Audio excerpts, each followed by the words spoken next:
In a few months, there will be a $5 trillion tax increase dropped on the heads of the American people. Unless the big, beautiful bill that the Republicans and Trump are putting forward gets passed. Now it's passed the House, hasn't yet passed the Senate. It has to get passed completely and signed by the president, or $4 to $5 trillion in higher taxes.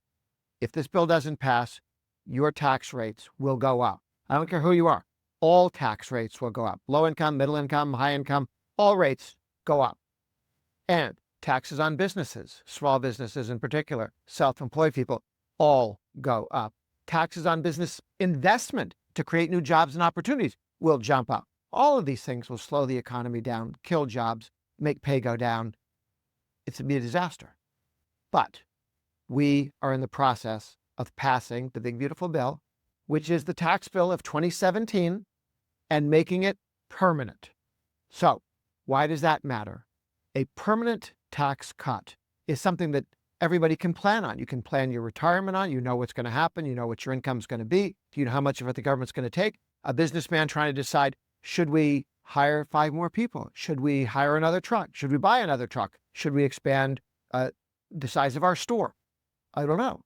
But when you have permanence in the tax code, that makes it easier for people to make decisions and know that they're right. Matter of fact, the economists tell us that making the full expensing that is there now and is disappearing soon, if we don't fix it, if we get that made permanent, not just extended, but so that new investment on plant and equipment becomes expensed immediately, that will bring up and double the growth of the United States economy. And why is growth important? Well, growth is important because it means more jobs, it means more pay. This is all good.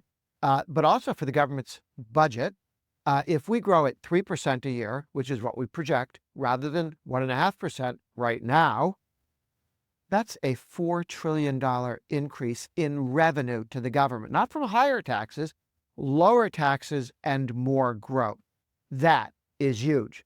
Now, if you're finding this helpful, and I'm not done yet, do me a favor, hit like and drop a comment below. It really helps to get this information in front of more people who need to know what they can do and what's happening to keep your taxes low.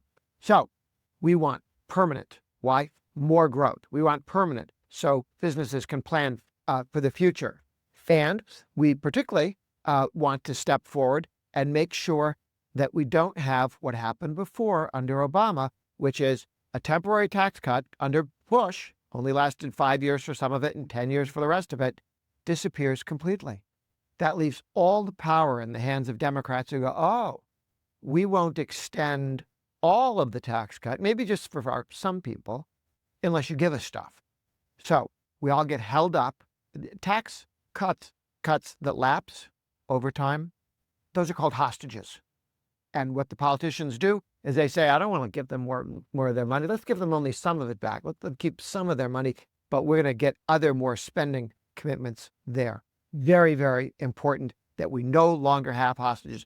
Permanent tax cut, making it permanent, that makes all the difference in the world. More growth, better jobs created and investment going on, and no more holding politicians hostage, or the politicians holding us hostage, saying we won't continue your tax cut unless you give us what we want. So what else have we got?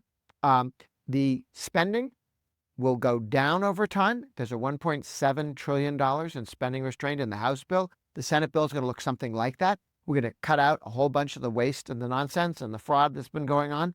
That's $1.7 trillion over 10 years and more every 10 years into the future. One of the things that in the House bill, but may not make it in the Senate bill, but watch for it, is health savings accounts, expanding those so that 20 million more people will have that. And by the way, if something that's your favorite tax cut that gets dropped out of this bill, there are going to be 2 more bills, one in November of this year and one in the spring. So in the next year, there'll be 2 more tax reduction bills, reconciliation packages that only require a majority in the House and a majority in the Senate. No filibuster can stop this, and the president to sign it. So the Republicans all by themselves can cut taxes, cut spending, and get the bill signed by the president. That's the importance of reconciliation, and this is what we can do 2 more times. So if you've got a good idea, call your congressman, because good ideas can be put into the bill in November and the one next spring. And thank you for watching as you're doing this. Make sure to like, subscribe, and tap the bell so you don't miss the next update on how we're fighting to protect your paycheck and every American's paycheck.